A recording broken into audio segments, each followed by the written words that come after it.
नमस्ते दोस्तों, आप सभी को मेरे चैनल पे स्वागत करते हैं। दोस्तों, आज मैं आपको माइक्रोसॉफ्ट एक्सेल में कैसे स्टॉक मेंटेन करते हैं उसका पूरा प्रोसेस स्टेप बाय स्टेप दिखाऊंगा, जिसको यूज़ करके आप अपने बिजनेस का स्टॉक मेंटेन कर सकते हो। कितना आपका परचेज है, कितना सेल है, वो सारे रिपोर्ट को जनरेट कर सकते हो। तो दोस्तों, आप यहाँ पे देख सकते हो मैंने ऑलरेडी एक फॉर्मेट यहाँ पे बना के रखा है स्टॉक मेंटेन के ऊपर, जहाँ पे मैंने लिया है purchase, sales and stock report. तो यहाँ पे देखिए, परचेज के अंडर मैंने लिया है डेट, प्रोडक्ट्स और क्वांटिटी।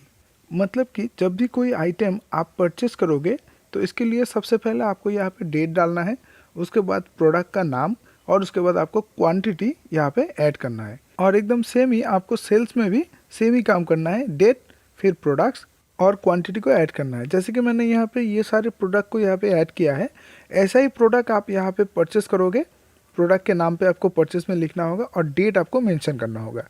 एक एग्जांपल मैं आपको यहाँ पे दिखाता हूँ परचेस का। सबसे पहले मैं यहाँ पे डेट एंट्री करूँगा। इसके लिए मैं लिखूँगा equal today, first bracket open close लिख के अगर एंटर करेंगे तो आज का डेट यहाँ पे आ जाएगा। फिर मैं यहाँ पे प्रोडक्ट्स में क्लिक करूँगा और यहाँ पे एक चेक लिस्ट बनाऊँगा इन प्रोडक्ट्स के नाम के ऊपर। तो इसके लिए मैं जाऊँगा डेटा टैब। डेटा टैब में जाने के बाद यहाँ पे देखिए डेटा वैलिडेशन नाम का एक ऑप्शन आपको मिलेगा, जहाँ पे आपको क्लिक करना है। क्लिक करने के बाद यहाँ से अलाउ के अंदर से आपको लिस्ट चूज़ करना है। तो मैंने यहाँ पे लिस्ट को चूज़ किया। फिर नीचे देखिए यहाँ पे सोर्स देना होगा आपको। तो सोर्स बॉक्स में क्लिक करने के बाद मैं यहाँ पे इन प्रोडक्ट का नाम सिलेक्ट कर दूंगा। फिर एक बार ओके करेंगे और इसके साथ ही डेटा वैलिडेशन यहाँ पे ऐड हो जाएगा। फिर यहाँ से मैं एकदम लास्ट तक ड्रैग एंड ड्रॉप कर दूंगा तो सारे सेल में डेटा वैलिडेशन ऐड हो जाएगा। ये देखिए यहाँ पे मैं एक बार आपको जूम करके दिखाता हूँ। जस्ट यहाँ पे क्लिक करेंगे तो ये देखिए सारे प्रोडक्ट का नाम यहाँ पे शो हो रहा है। आप यहाँ से किसी भी प्रोडक्ट को चूज़ कर सकते हो।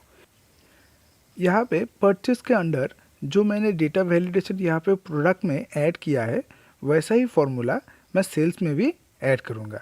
डेटा वैलिडेशन ऐड करने के लिए मैं इन सेल को सिलेक्ट करूँगा और इसको कॉपी करके एक बार वहाँ पे पेस्ट कर दूँगा। जस्ट एक बार पेस्ट करेंगे तो यहाँ पे नाम तो आ ही गया। इन नाम को अगर हम डिलीट भी करेंगे तो डेटा वैलिडेशन का प्रोसेस आपका यहाँ पे डिलीट नहीं होगा। देखिए, आप एरो में क्लिक करोगे तो सारे प्रोडक्ट का नाम आपको यहाँ पे दिखाएगा। आप किसी भी प्रोडक्ट को यहाँ पे चूज़ कर सकते हो अपने इच्छा अनुसार। अब मैं यहाँ पे आपको सारे परचेस का जो डेटा है वो यहाँ पे ऐड करके आपको दिखाऊंगा। तो परचेस के फर्स्ट सेल में मैं क्लिक करूँगा। क्लिक करने के बाद मैं यहाँ पे लिखूँगा इक्वल सम इफ, फिर मैं फर्स्ट ब्रैकेट ओपन करूँगा। ओपन करने के बाद यहाँ पे रेंज में मैं टोटल प्रोडक्ट का नाम यहाँ पे सिलेक्ट कर दूंगा, मतलब नीचे तक जितना भी प्रोडक्ट हो सकता है या फिर आप ऐड कर सकते हो। फिर मैं इन सेल को फ्रीज करूँगा। इसके लिए मैं यहाँ पे प्रेस करूँगा F4 की। फिर मैं दूंगा एक कॉमा। कॉमा देने के बाद आपको यहाँ पे क्राइटेरिया देना है। क्राइटेरिया में जो फर्स्ट सेल है प्रोडक्ट का स्टॉक में, तो इन सेल को मैं यहाँ पे सिलेक्ट कर दूंगा। फिर दूंगा मैं एक कॉमा।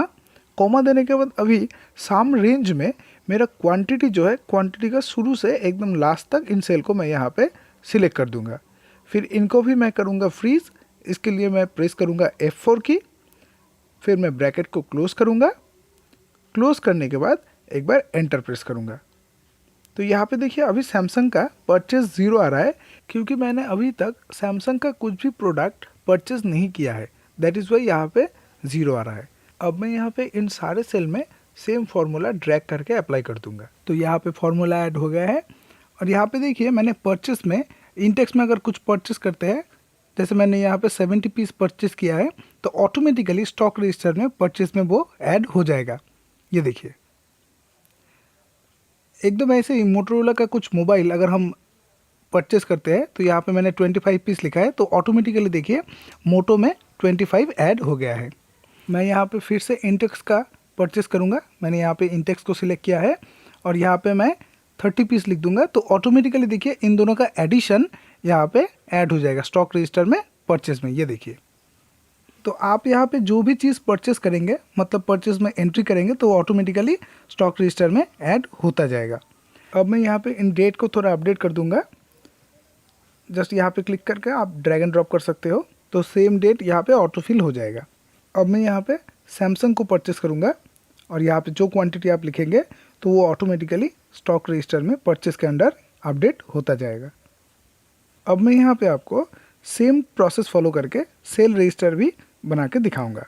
तो सबसे पहले मैं यहाँ पे डेट डालूंगा और यहाँ पे आप देख सकते हो ऑलरेडी प्रोडक्ट का नाम मैंने पहले ही ऐड किया हुआ है और यहाँ पे आपको क्वांटिटी लिखना होगा।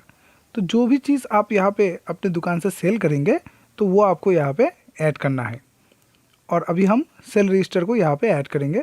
तो मैंने परचेस का जो फॉर्मूला यूज़ किया है वैसा ही सेम प्रोसेस मैं यहाँ पे यूज़ करूँगा सेल में।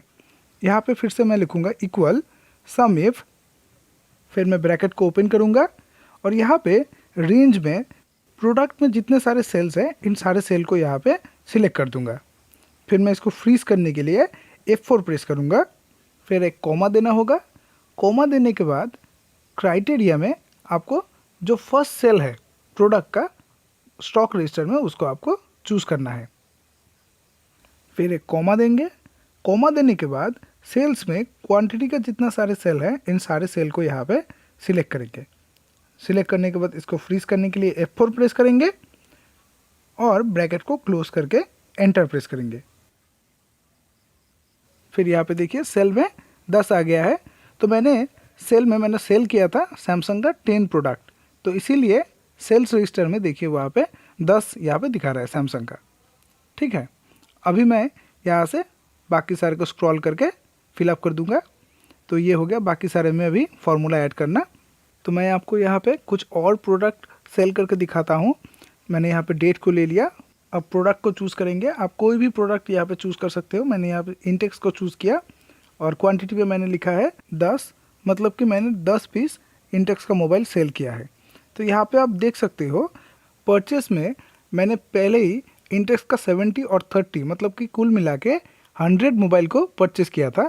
तो परचेस पे मेरा 100 मोबाइल दिखा रहा है और सेल्स में मेरा 10 दिखा रहा है, क्योंकि मैंने इंटेक्स का देखिए यहाँ पे 10 मोबाइल को सेल किया है। तो ये ऑटोमेटिकली यहाँ पे स्टॉक बुक में ऐड होता जाएगा। जितने भी प्रोडक्ट आप यहाँ पे सेल या फिर परचेस करोगे तो ऑटोमेटिकली यहाँ पे ऐड होता जाएगा।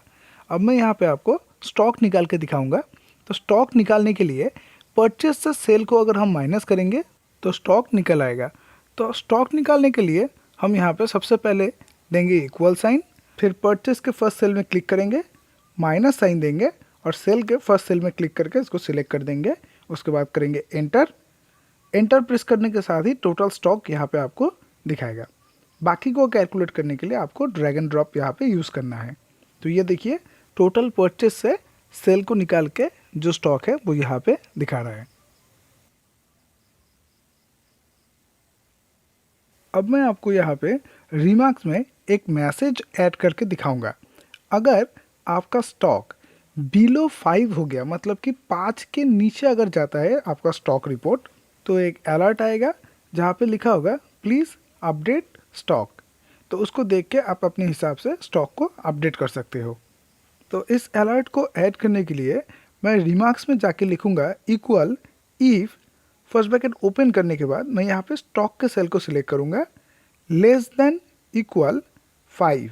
अगर 5 के नीचे जाता है फिर देंगे एक कॉमा और यहाँ पे आप अपना मैसेज टाइप कर सकते हो। तो मैं यहाँ पे लिखूँगा प्लीज़ अपडेट स्टॉक, फिर इनवर्ट कॉमा को क्लोज करेंगे, फिर एक कॉमा डालेंगे और यहाँ पे डबल कोट ऑन और ऑफ कर देंगे, फिर ब्रैकेट को क्लोज करके एक बार एंटर करेंगे।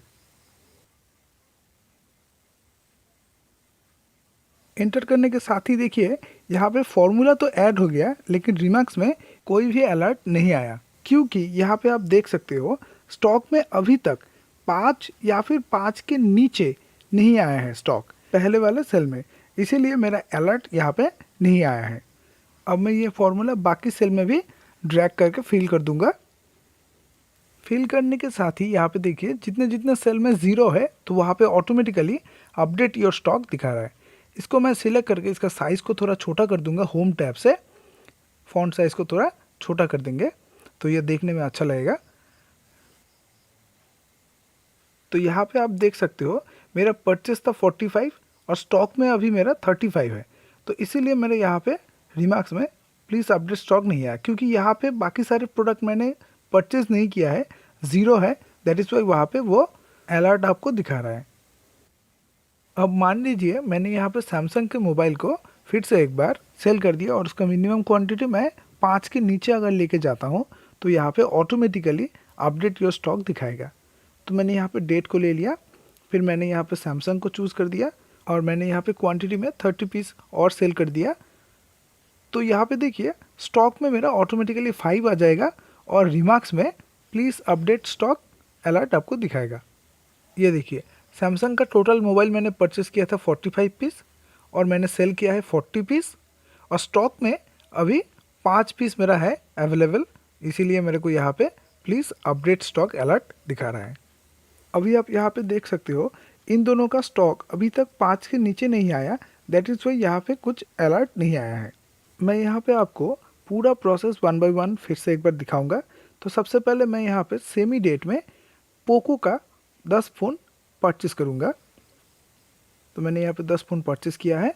फिर मैं सेमी डेट में इसमें से पोको का ही 7 फ़ोन सेल कर दूँगा। यहाँ पे मैं चूज़ करूँगा पोको और 7 फ़ोन मैं यहाँ पे सेल कर दूँगा। तो सेल करने के साथ यहाँ पे ऑटोमेटिकली देखिए स्टॉक रजिस्टर में एक बार देखिए आप 10 फ़ोन मैंने परचेस किया था, इसमें से मैंने 7 फ़ोन को सेल कर दिया और स्टॉक में मेरा अवेलेबल है अभी 3, इसीलिए यहाँ पे अलर्ट आया है प्लीज़ अपडेट स्टॉक। तो ये प्रोसेस फॉलो करके आप अपना स्टॉक इजीली मेंटेन कर सकते हो एक्सेल में। वीडियो अगर अच्छा लगा तो लाइक कर दीजिएगा। Thank you for watching the video, please keep your support.